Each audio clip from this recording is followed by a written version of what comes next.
In Gaza, medics and civil defense workers are still recovering bodies from mass graves found at the Nasser Medical Complex for the sixth day in a row following Israel's siege on the hospital. Over 320 bodies have so far been discovered, including women, children, patients and medical staff, according to Al Jazeera. Another mass grave with up to 400 bodies was discovered weeks earlier at Al-Shifa Hospital in Gaza City. Civil defense officials have said bodies were found stacked together and showed indications of field executions or being buried alive. The United Nations and the European Union have called for an independent probe into the mass graves, and the White House on Wednesday also called for an investigation. This comes as Israel continues its bombardment of Gaza, with at least 43 people killed over the last 24 hours, according to the Palestinian Health Ministry. At least 5 of them were killed in the southern city of Rafah, where Israel has conducted near-daily airstrikes as it prepares for an offensive in the city. A spokesperson for Prime Minister Benjamin Netanyahu's government told Reuters Israel is moving ahead with a ground operation in Rafah, but gave no timeline. An unnamed Israeli defense official said Israel had bought 40,000 tents, each able to hold between 10 and 12 people, to house Palestinians evacuated from Rafah ahead of its assault on the city. Israeli news outlets report Israel will forcibly evacuate civilians to the nearby city of Khan Younis, which has been virtually destroyed by Israeli forces. Over 1.3 million Palestinians are seeking shelter in Rafah, the southernmost city in Gaza. We go now to Rafah in Gaza, where we're joined by Akram al-Satarri, a journalist based in Gaza. Welcome back to Democracy Now!, Akram. Just moments ago, Palestinian officials held a press conference in Rafah regarding the mass graves at the Nasser Medical Complex. Can you tell us the latest? I know there's a delay in the broadcast.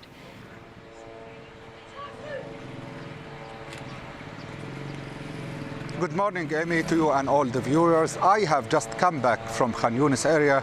I was at Nasser Hospital. I spoke to the civil defense officer who's now giving this press conference about the situation in Nasser Hospital and about the number of the people who were killed, the way they were killed, and an account of the potential suffering they have been seeing even before their death. It looks like the mass graves, the 3 different mass graves, are containing around 700 bodies. Up to this particular moment, around 400 bodies were unearthed and discovered. Around 300 bodies or even more are still in the ground. The bulldozer, one bulldozer, because of the very limited resources, is working there for the sake of just digging out the bodies. Family members are lined up there. Family members are trying and rushing with passion and with great deal of sorrow to identify the bodies of their dears. Some of them managed to identify the bodies. Then you hear the outcry, you hear the people screaming, crying and mourning the death of their dears, but at the very same time they feel a little bit relieved because they finally found the body of their dears. I spoke to a mother who's around 42, 43 years old. She was trying to identify her son, and then she found the body of her son. She was crying. The sister, also her daughter, was crying, and they were calling for the family to come and join them in the burial, because in our culture as Muslims and Arabs, we find a burial as the best fitting homage for the people who are dead. People are continuously digging out the bodies. People are continuously, and this is very ironic, they're trying to save the dead. People, when they die, are supposed to be resting in peace. And I was saying that people in Gaza, when they die, they're neither resting nor in peace. The bodies, those bodies, were collected twice by the Israeli occupation forces. They were taken for some forensic investigation. They were returned to Nasser Hospital. They're stockpiled in this very big hole, 3 different holes, and then they were buried. And then a second time, the Israeli occupation forces came back to Nasser Hospital. They invaded all different departments of the hospital. They targeted the specialized surgery department, the reception and emergency, and they once again unearthed those hundreds of bodies and took them once again. And then they returned them to this mass grave or mass grave. So the suffering, even for the dead people in Gaza, is still continuing. continuous, and the heartache for their families is non-stop. Every single body that is being unearthed, you find tens of people rushing for the sake of identifying whether those are their relatives or otherwise. You see also many families looking into these individual graves in the Nasser Hospital area. You see written on the tombstone that this guy is a tall guy, he has a long hair, he's wearing a gray shirt, and this is all we know. And then it's up to the family to try and to find and for people to recall what their dears were wearing the day they were parting from them, what were they wearing the day they were killed. So a very emotionally draining process.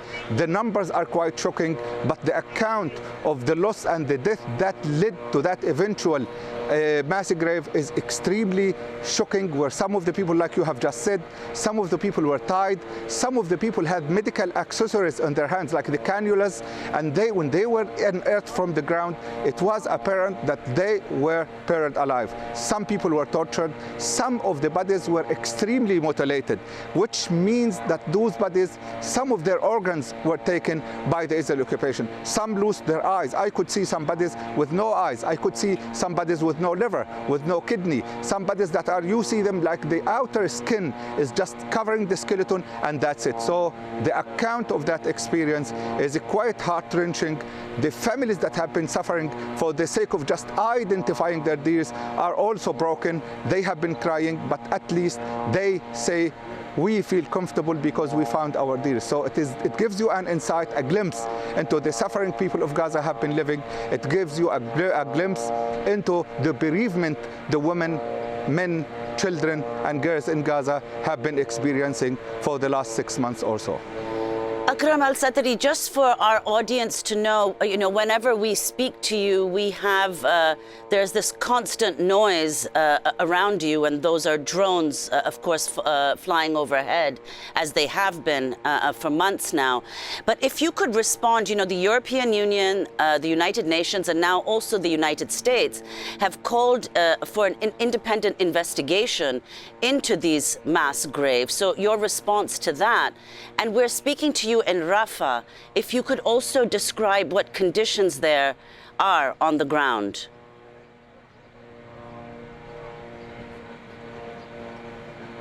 Well, as to the independent scrutiny or investigation committee that needs to be developed, I've been working in journalism for around 16 years now.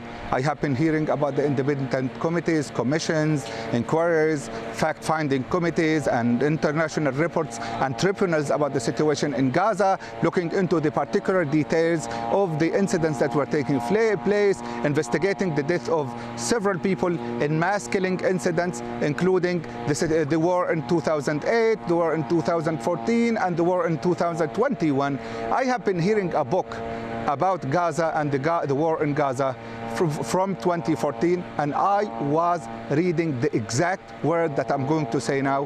Palestinians struggle to dig out the bodies. So this is something that happened in 2014. This is something that happened in 2008. This is something that happened in 21, 22, and it's still happening throughout 2023 and 2024. The international community has failed to preserve and observe the dictates of the international humanitarian law. The humanity at large is facing a challenge. All the political systems worldwide are asked now and expected to do something tangible for the sake of just saving the Gaza Strip. Rhetoric is no longer needed. Rhetoric is no longer satisfactory. We need them to do something tangible to stop the things that are happening in Gaza. Some of the things that Gazans are suggesting, the no-fly zone to protect the civilians in Gaza. Some of the things that Gazans are suggesting, that Israel should be held accountable for what they call crimes that were committed against the humanity, against people, against civilians. The international humanitarian law is rich with terms and vocab that are related to what they call the civil objects. Civil objects that are protected journalists that are protected, medical teams that are supposed to be protected, medical facilities that are supposed also to be protected. But when you review the shocking numbers about the way that the journalists are being killed, for instance, the medical teams are being killed, for instance, you conclude that the international community is failing so far to do something tangible rather than the statements, the condemnations, the calls for independent inquiries or commissions to look into the investigation. We need something tangible. And that something tangible has not been achieved so far, and Gazans have been dying constantly because of that. Something should be done, something swift should be done, otherwise the death would continue. Now in Gaza today, 79 people were killed, and an average number of around 65 to 79 is killed every day. And if nothing is done, this means the international community accepts the killing of Gazans and accepts the justification of Israel to continue that killing. Sorry. And when it comes to the situation in Rafah, around 1.4 to 1.2 million because of the influx of people from Rafah in the last few days. People are so scared because of the looming ground operation. They understand that the Israeli occupation is going to target them, and they understand that death would be chasing them. So some of them moved from Rafah. Around 150,000 Gazans have already left Rafah and moved to the area in Al-Mawasi, a buffer zone between Rafah and Khan Younis, in the hope that they would survive. The ones who are in Rafah and the ones who are in Khan Younis and the ones in Gaza, at the entirety of Gaza, are on all IDPs, around 2.1 million IDPs, because of the destruction of the infrastructure, the destruction of the homes, the destruction of the streets, and because of the continuous bombardment that has been taking their life. And those people are living in areas that have no infrastructure. No infrastructure means that they don't have water supplies that are regular. They don't have sewage systems. They don't have food. They don't have even drinkable water with which they can cook the food. They don't have houses. They're living in tents. And today is a very hot day. Today and yesterday were very hot days in this specific season. Now people in the tents are struggling. They're sweating all day. The children that have respiratory, even the adults that have some respiratory disorders, are suffering more than any other people. And this suffering is continuous.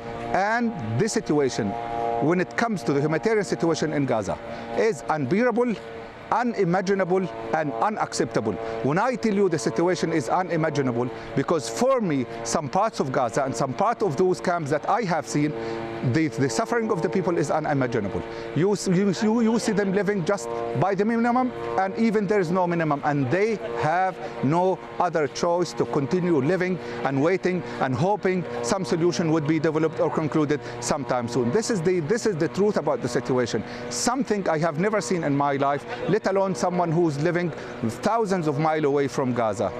People are buried in the streets. People are buried on the pavements. People are buried everywhere in their homes, and some of the bodies, around 10,000 bodies, are in Gaza, are still under the rubble, and they have not been retrieved so far. You walk down the streets and you smell death everywhere. You go to the hospital that is supposed to be the temple of protection and humanity. You find the hospital totally devastated by death.